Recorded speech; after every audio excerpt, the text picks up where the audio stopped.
ଚାଲନ୍ତୁ ଆଜି ପୋଇ ତରକାରୀ କରିବା। ପୋଇ ଡଙ୍କ, ବୋଇତିଗାର ଆଳୁ, ବାଇଗଣ ପଡିଛି, ମସଲା ପିଆଜ ରସୁଣ ଜିରା ଲଙ୍କା ସୋରିଷ।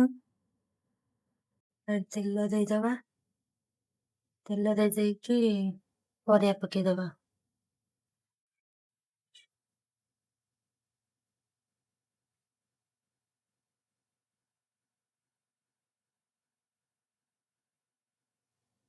ଅଳ୍ପ ହଳଦୀ ତାପରେ ଦଉଛନ୍ତି, ଲୁଣ ଦେଇଦେବେ। ଦେଇକି ଗୋଳେଇ ଦେବା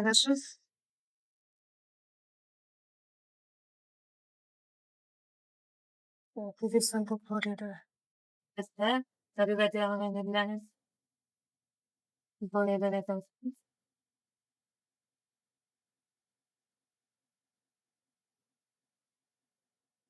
ଆଉ କାଙ୍କଡ଼ ଦେଇ ଘୋଡେଇ ଦେବେ।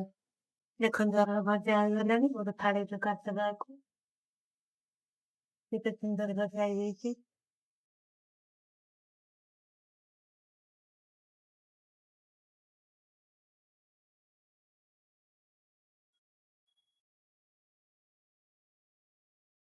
ଦେଖନ୍ତୁ ଏଥିରେ ଏବେ କଡ଼େଇରେ କିଛି ତେଲ ଦବା।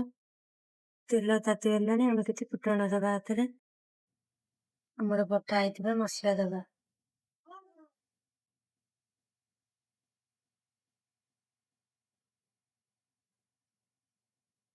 ଏଠି ରଖିଛୁ ଗୁଣ୍ଡ ମସଲା, କିଛି ଚିନି, ଧନିଆ ପାଉଡର, କାଶ୍ମୀର ଗୁଣ୍ଡ, ଲୁଣ, ହଳଦୀ, ଜିରା ପାଉଡର, ସ୍ୱାଦ ଦେଇଦେବେ।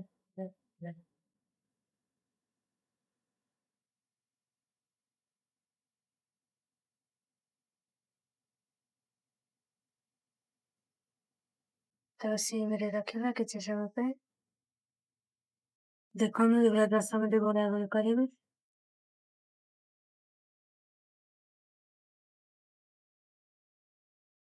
ସୋରିଷ ପଡିଛି, ବେଶୀ ଗୋଳେଇବେ ନା।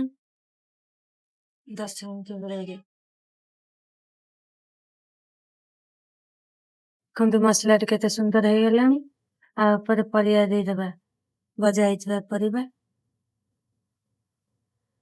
ପରିବାକୁ 5 ମିନିଟ୍ ଗୋଳେଇବା ତା ଦେହରେ।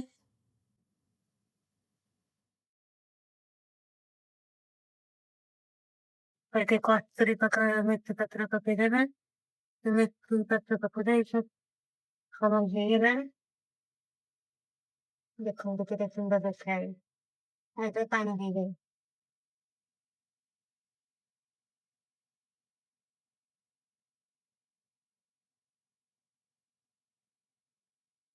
ଦେଖନ୍ତୁ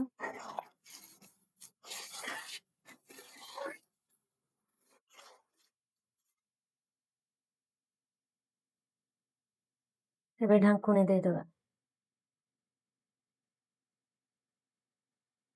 ଚାଲନ୍ତୁ ଦେଖିବା ତରକାରୀ ଆମର ହେଇଗଲାଣି ନା ନାହିଁ। ଦେଖନ୍ତୁ ସାଙ୍ଗମାନେ ତରକାରୀଟି ଆମର କେତେ ସୁନ୍ଦର ହେଇଯାଇଛି। ଆମର ଏବେ ଗ୍ୟାସ୍ ଅଫ୍ କରିଦେବା। ଦେଖନ୍ତୁ ଆମର ସାଙ୍ଗମାନେ ତରକାରୀ କେତେ ସୁନ୍ଦର ହେଇଯାଇଛି। ଆପଣ ଯାଆନ୍ତୁ ବନେଇ ଖାଆନ୍ତୁ। କେମିତି ହେଇଛି କହିବେ।